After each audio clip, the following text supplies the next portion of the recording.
نحمده ونصلي ونسلم على رسوله الکریم اما بعد۔ کل جو ہے وہ سورۃ البقرہ کی آیت نمبر 183 اور 184 کی تفسیر شروع کی تھی، جو کہ روزے کے بارے میں تھی۔ اس کی تفسیر ابھی باقی ہے، اس کو جاری کرتے ہیں۔ روزوں کے احکام میں 3 انقلاب۔ مسند امام احمد میں معاذ بن جبل رضی اللہ تعالی عنہ سے طویل حدیث نقل کی ہے، جس میں یہ کہ نماز کے احکام میں 3 چیزوں میں انقلاب آیا اور روزوں کے احکام میں 3 چیزوں میں انقلاب ہوا ہے۔ تو روزوں کے سلسلے میں جو 3 چیزوں میں جو انقلاب ہوا ہے، وہ سب سے پہلے یہ کہ رسول اللہ صلی اللہ علیہ وسلم جب مدینہ منورہ تشریف لائے تو ہر ماہ 3 دن کے روزے رکھتے تھے اور عاشوراء کے دن کا بھی روزہ رکھتے تھے۔ تو جب شروع میں آئے مدینہ منورہ میں تو ہر ماہ کے 3 روزے اور عاشوراء جو کہ 10ویں محرم ہے اس کا روزہ رکھتے تھے۔ پھر اللہ تعالیٰ نے رمضان کے روزے فرض کر دیے۔ یا ایھا الذین آمنوا کتب علیکم الصیام کما کتب علی الذین من قبلکم لعلکم تتقون۔ مگر اس میں یہ صورت تھی کہ جو روزہ رکھ سکتا ہے اس کو بھی اختیار تھا کہ چاہے تو روزہ رکھ لیں اور چاہے تو ایک روزے کے بدلے ایک مسکین کو کھانا کھلا دیں۔ تو یہ کھانا کھلا دینا روزہ رکھنے کے عوض کفایت کرے گا۔ تو یہ سب سے یعنی کہ جو شروع میں جب رمضان کے روزے فرض ہوئے تو اس وقت یہ جو ہے وہ رخصت تھی۔ پھر جو ہے آیت نازل ہوئی شہر رمضان الذی انزل فیہ القرآن، جس میں یہ بھی ہے فمن شہد منکم الشہر فلیصم، کہ تم میں سے جو کوئی اس مہینے میں موجود ہو یعنی رمضان میں، وہ اس کا روزہ رکھے۔ تو اب جو ہے وہ فدیہ دینے کی رخصت کو ختم کر دیا گیا۔ تو ابھی مقیم یعنی کہ جو مسافر نہ ہو، جو مسافر نہ ہو اور جو بیمار بھی نہ ہو، تو اس کے لیے جو ہے وہ روزہ رکھنا ہی مقرر ہو گیا اور فدیہ دے کر روزے کے بدلے میں فدیہ دینے کا جو رخصت تھی وہ ختم ہو گئی۔ ہاں البتہ مریض اور مسافر کے لیے یہ رخصت جو ہے ابھی بھی باقی ہے، اور روزہ نہ رکھ کر فدیہ دینے کا حکم ایسے بوڑھے کے لیے بھی باقی ہے جو روزہ رکھنے سے عاجز ہو، تو وہ بھی مریض ہی کے حکم میں ہے کہ ایسا بوڑھا ہو کہ روزہ نہیں رکھ سکتا تو وہ بھی مریض ہی کے حکم میں ہے۔ پھر ایک اور چیز کہ شروع میں جب روزے فرض ہوئے تھے تو اس وقت ایسا تھا کہ روزے کی رات میں صرف اس وقت تک کھانے پینے کی اور بیوی کے پاس باندی کے پاس جانے کی اجازت تھی جب تک کہ آدمی سو نہ جائے۔ اگر سو گیا تو پھر جو ہے یہ کام ناجائز ہو جاتے، پھر جو اس کا روزہ شروع ہو جاتا۔ تو روزہ جب افطار ہوتا ہے مغرب کے وقت اس کے علاوہ ایک اور واقعہ بھی ہے جو کہ ایک صحابی کے ساتھ پیش آیا تھا، وہ یہاں پر اس کی زیادہ تفصیل نہیں لکھی ہوئی ہے، اور غالباً وہ واقعہ اس طرح تھا اگر مجھے برابر یاد ہے تو، کہ ان کی جو بیوی تھی وہ سو چکی تھی اور یہ صحابی جو ہیں وہ یہ سوئے نہیں تھے رات کے وقت۔ تو صحابی نے اپنی بیوی سے جو ہے وہ قربت کرنی چاہی، تو بیوی نے کہا کہ میں تو سو چکی ہوں۔ تو آپ جو ہے وہ تو انہوں نے کہا کہ میں تو نہیں سویا ہوں، تو انہوں نے اپنی بیوی سے قربت کر لی اور پھر جو ہے حضور پاک صلی اللہ علیہ وسلم کو اس کی اطلاع دی۔ بہرحال اس قسم کے واقعات جو پیش آئے تو بعد میں یہ حکم ہو گیا کہ صبح صادق تک یہ سب کام کرنے کی اجازت ہے۔ پھر اللہ پاک نے جو ہے وہ رخصت کر دی، اس میں آسانی پیدا فرما دی، کہ اب جو ہے چاہے سو جاؤ چاہے کچھ بھی کرو، مغرب سے لے کر صبح صادق تک، مغرب سے لے کر فجر تک کا جو عرصہ ہے اس میں کھا بھی سکتے ہو، پی بھی سکتے ہو اور جمعہ وغیرہ بھی کر سکتے ہو، چاہے بیچ میں سو جاؤ، اس سے کچھ فرق نہیں پڑتا۔ تو اس طرح جو ہے وہ اس میں یہ تیسری جو ہے وہ اس میں انقلاب آیا تھا۔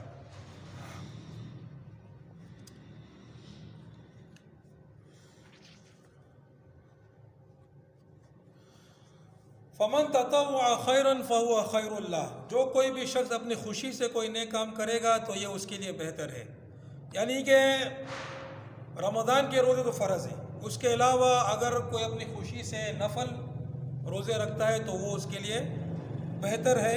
وہ اللہ نے فرض نہیں فرمائے ہیں لیکن اس کے لیے بہتر ہے۔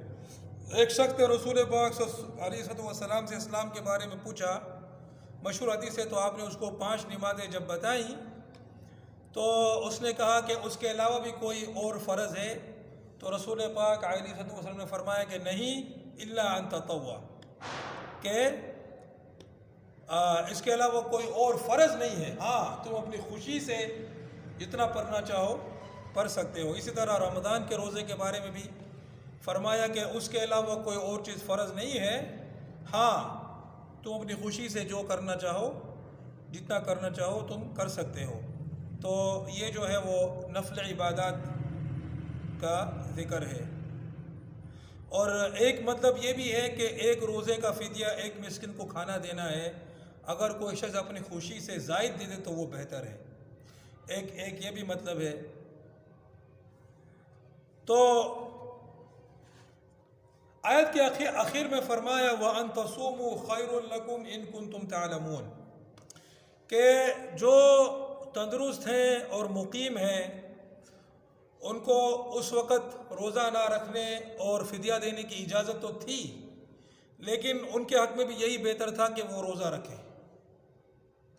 اور یہ بھی ہے کہ اس کا تعلق مسافر سے ہو، کہ مسافر جو ہے وہ روزہ افطار کر سکتا ہے، یعنی روزہ چھوڑ سکتا ہے، نہ رکھے بعد میں قضا کر لے، لیکن اگر روزہ رکھ لے تو وہ بھی اس کے حق میں بہتر ہے۔ اور ویسے بھی آج کل تو میں نے کہا تھا کہ سفر میں کوئی مشکلات نہیں ہوتی ہیں تو روزہ رکھنا بہرحال بہتر ہے۔ تو یہ جو ہے ان آیت کی تفسیر ہوئی۔ پھر آگے جو ہے وہ آیت آ رہی ہے جس نے یہ پچھلی آیت کو منسوخ کر دیا۔ اس آیت میں چونکہ یہ حکم پہلے کا تھا کہ جو لوگ روزہ رکھ سکتے تھے وہ بھی فدیہ دے کر روزہ نہ رکھنے کی اجازت تھی، پھر وہ اجازت جو ختم ہوئی وہ آیت یہ آ رہی ہے، شہر رمضان الذی انزل فیہ القرآن ھدی للناس وبینات من الھدی والفرقان، رمضان کا مہینہ وہ مہینہ ہے جس میں قرآن نازل کیا گیا جو لوگوں کے لیے ہدایت ہے، اور ہدایت کے بارے میں اس کے بیانات خوب واضح ہیں اور حق و باطل کے درمیان فرق ظاہر کرنے والے ہیں۔ فمن شہد منکم الشہر فلیصم، سو جو شخص تم میں سے اس ماہ میں موجود ہو وہ اس میں روزہ رکھے۔ اب حتمی حکم آ گیا، ومن كان مريضا او على سفر فعدة من ایام اخر، اور جو شخص مریض ہو یا سفر پر ہو تو دوسرے دنوں کی گنتی کر کے روزے رکھ لے، تو اس کے لیے بھی فدیہ دینے کی اجازت نہیں ہے۔ مریض کے لیے، مسافر کے لیے بھی فدیہ دینے کی اجازت نہیں ہے، ہاں وہ دوسرے دنوں میں اس کی قضا کرے گا۔ یرید اللہ بکم اليسر ولا یرید بکم العسر، اللہ تمہارے لیے آسانی کا ارادہ فرماتا ہے، دشواری کا ارادہ نہیں فرماتا۔ وَلِتُكْمِلُوا الْعِدَّةَ وَلِتُكَبِّرُوا اللَّهَ عَلَى مَا هَدَاكُمْ وَلَعَلَّكُمْ تَشْكُرُونَ، اور تاکہ تم گنتی پوری کر لیا کرو اور تاکہ تم اس پر اللہ کی برائے بیان کرو کہ اس نے تم کو ہدایت دی، اور تاکہ تم شکر کرو۔ تو شہر رمضان الذی انزل فیہ القرآن، رمضان وہ مہینہ ہے جس میں قرآن شریف نازل ہوا، اور سورۃ القدر میں فرمایا انا انزلناہ فی لیلۃ القدر، کہ بے شک ہم نے اس کو نازل کیا لیلۃ القدر میں، شب قدر میں۔ تو شب قدر اور ماہ رمضان میں کوئی تعارض نہیں ہے، اس لیے کہ شب قدر رمضان ہی میں ہوتی ہے۔ تو رمضان کی شب قدر میں قرآن شریف کو نازل کیا گیا۔ اب اگر کوئی یہ پوچھے کہ قرآن شریف تو آہستہ آہستہ نازل ہوا ہے، تھوڑا تھوڑا کر کے 23 سالوں میں تقریباً جو ہے وہ اترا ہے، تو اس کا جواب یہ ہے کہ جہاں پر یہ جو فرمایا کہ ہم نے اس کو رمضان میں اتارا یا شب قدر میں اتارا، تو اس کا مطلب یہ ہے کہ لوح محفوظ سے آسمان دنیا میں اس کو پورا کا پورا جو ہے وہ شب قدر میں رمضان میں اس کو نازل کیا گیا، اور آسمان دنیا میں اس کو بیت العزت میں رکھا گیا۔ پھر وہاں سے جبریل علیہ السلام اللہ پاک کے حکم کے مطابق تھوڑا تھوڑا حضور پاک علیہ السلام کے پاس لاتے رہے۔ قرآن شریف جو ہے اللہ کا کلام ہے، اور اللہ کا کلام جو ہے وہ ازلی ہوتا ہے، اللہ سبحانہ و تعالیٰ کے ساتھ ازلی ہوتا ہے، ہمیں یہ اس کی صفت ہے، تو اس کے ساتھ ہمیشہ سے ہے۔ قرآن ہو، تورات ہو، زبور ہو، یا کوئی بھی اللہ کا کلام ہے وہ اس کے ساتھ ہمیشہ سے ہے اور ہمیشہ رہے گا۔ تو ایک تو وہ ازلی صفت ہے جو اللہ کے ساتھ ہے۔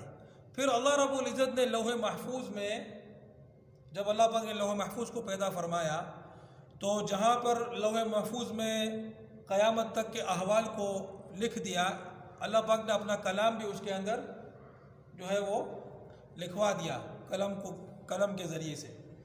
تو قرآن شریف جو ہے وہ لوح محفوظ میں لکھا ہوا تھا اور لکھا ہوا ہے۔ پھر وہاں سے جو ہے شب قدر میں رمضان کے مہینے میں آسمان دنیا پر، یعنی کہ جو پہلا آسمان ہے اس پر نازل ہوا، 7 آسمان اوپر تلے، اور پھر وہاں سے جو ہے حضور پاک علیہ السلام 23 برسوں میں تقریباً تھوڑا تھوڑا کر کے لاتے رہے۔ اور قرآن جو ہے وہ ہدایت ہے لوگوں کے لیے، اور اس میں جو ہدایت کے جو بیانات ہیں خوب واضح ہیں، اور حق و باطل کے درمیان فرق کرنے والی ہیں۔ یہ بات ہے، قرآن شریف جو ہے بالکل صفت جو ہے قرآن کی یہ بالکل ظاہر اور واضح ہے۔ پھر جو ہے فرمایا فمن شہد منکم الشہر فلیصم، سو جو کوئی اس مہینے میں موجود ہو وہ اس کا روزہ رکھے۔ تو ہر عاقل بالغ مسلمان مرد و عورت پر روزے کی فرضیت کو حتمی کر دیا گیا، اور جو پہلے جو رخصت تھی کہ فدیہ دے کر، وہ ختم کر دی گئی۔ ہاں البتہ مسافر اور مریض کے لیے یہ رخصت باقی ہے، اور مسافر اور مریض، اور اسی طرح جو حاملہ عورت ہو اس کے لیے بھی اگر مشکل ہو تو وہ بھی مریض ہی کے حکم میں ہوگی۔ دودھ پلانے والی عورت مرضعہ جو ہو، اگر اس کے لیے بھی مشکل ہے، یعنی بچے کے لیے خطرہ ہے، جان کو خطرہ ہے، اپنے لیے خطرہ ہے، تو وہ بھی مریض ہی کے حکم میں ہوگی۔ ہاں حیض و نفاس والی عورت ہے تو اس کو تو حرام ہے روزہ رکھنا، تو مگر وہ بھی روزے کی قضا کرے گی۔ حیض و نفاس والی عورت کے لیے نماز کی قضا نہیں ہے، نماز اس کے لیے بالکل معاف ہے، نماز تو اللہ پاک نے اس کے لیے بالکل معاف کر دی ہے۔ ہر مہینے عورت کو ماہواری آتی ہے، ہفتہ 10 دن کے تقریباً کتنے 3 دن کم سے کم ہوتے ہیں، اور 10 دن زیادہ سے زیادہ ہوتے ہیں ایز کے غالباً، تو ہفتہ بھر کے لیے تو آتا ہے تقریباً۔ تو اللہ پاک نے یہ نماز تو بالکل ہی معاف کر دی، لیکن روزہ جو ہے وہ صرف سال میں 1 مہینے کے لیے فرض ہے، تو وہ معاف نہیں ہے، وہ اللہ نے معاف نہیں فرمایا ہے۔ تو جتنے 6 7 8 دن کے روزے جو اس کے جائیں گے وہ اس کو قضا کرنا پڑیں گے۔ اچھا، یہاں پر ایک مسئلہ لکھا ہے کہ اگر مثال کے طور پر پاکستان میں ایک شخص بیٹھا ہوا ہے، اس کے 30 روزے پورے ہو گئے، ٹھیک ہے، اور پھر وہ کہیں اور سفر کر گیا اور وہاں پر ابھی تک 30 روزے پورے نہیں ہوئے، وہاں پر ابھی تک رمضان جاری ہے، تو وہ کیا کرے گا؟ تو اس کا جواب یہ ہے کہ پھر وہ روزے رکھے گا، اس لیے کہ جہاں پر وہ پہنچا ہے اس وقت وہاں پر رمضان ہے، اور حکم یہ ہے کہ جس نے رمضان کا مہینہ پایا، جو رمضان کے مہینے موجود ہے، وہ اس کا روزہ رکھے۔ اسی طرح حیض والی عورت اگر پاک ہو جائے یا نابالغ بچہ بالغ ہو جائے، مسافر جو ہے وہ مسافر کا انہوں نے لکھا نہیں ہے، بہرحال مسافر بھی اسی حکم میں آئے گا کہ مسافر جو ہے وہ مقیم ہو جائے، تو وہ باقی دن جو ہے وہ رمضان کے احترام میں کھائیں گے پئیں گے نہیں. سمجھ آ رہا ہے؟ ایک تو وہ عورت ہے جو حیض والی عورت ہے، جس کو حیض آ رہا ہے یا نفاس آ رہا ہے، تو اس کے لیے تو جائز نہیں ہے کہ وہ روزے کی مشابہت اختیار کرے، اس لیے کہ اس کے لیے روزہ رکھنا حرام ہے. وہ ناپاکی کی حالت میں، تو اس حالت میں اس کو روزہ رکھنا ہی حرام ہے. تو اس کے لیے جائز نہیں ہے کہ وہ جان بوجھ کر روزہ بھی نہ رکھے اور کھانے پینے سے بھی بچے. نہیں، وہ روزہ بھی نہیں رکھے گی اور کھانے پینے سے بچے گی بھی نہیں، اس لیے کہ وہ روزے کی مشابہت اختیار نہیں کرے گی. مگر ظہر کے وقت وہ پاک ہو گئی، اب جو ہے وہ افطاری تک وہ روزے کی حالت میں رہے گی، مگر اس دن کی قضا بھی کرے گی کیونکہ اس دن اس نے روزہ نہیں رکھا ہے. ٹھیک ہے نا؟ اسی طرح نابالغ ہے، بالغ ہو گیا، ظہر کے وقت ہو گیا، فجر کے بعد کی کسی بھی ٹائم پر ہو گیا، ٹھیک ہے، باقی دن جو ہے وہ رمضان کے احترام میں کھائے گا پیے گا نہیں. مسافر ہے، گھر پہنچ گیا افطاری سے پہلے، تو وہ بھی اسی طرح کرے گا. مریض ہے، صحت مند ہو گیا، تو ایسی جو بھی چیزیں ہیں تو وہ رمضان کے احترام میں اس دن وہ جو ہے وہ کھائیں گے پئیں گے نہیں، روزے داروں کی طرح رہیں گے. اور پھر جو ہے ظاہر ہے حیض والی عورت ہو، مسافر ہو، مریض ہو، وہ ظاہر ہے اس کی قضا بھی کرے گا اس دن کی.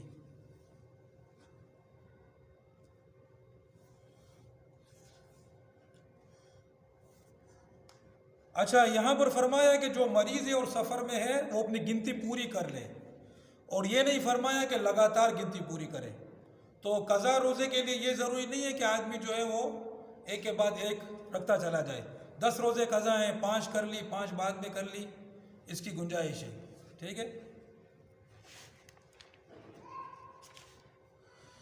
اچھا، یہاں پر یہ مسئلہ آ گیا جو میں نے کل بیان کیا تھا کہ ہر مریض کو اجازت نہیں ہے کہ بعد میں قضا رکھنے کے لیے رمضان کے روزے چھوڑے، بلکہ رخصت اجازت ایسے مریض کو ہے جس کو روزہ رکھنے سخت تکلیف میں مبتلا ہونے یا کسی عضو کے تلف ہونے کا قوی اندیشہ ہو، یا ایسے مرض میں مبتلا ہو جس میں روزہ رکھنے کی وجہ سے مرض کے طول پکڑ جانے کا غالب گمان ہو، جو تجربے سے ماہر مسلم معالج کے قول کی بنیاد پر ہو، اور یہ ماہر مسلم معالج ایسا ہو جس کا فاسق ہونا معلوم نہ ہو.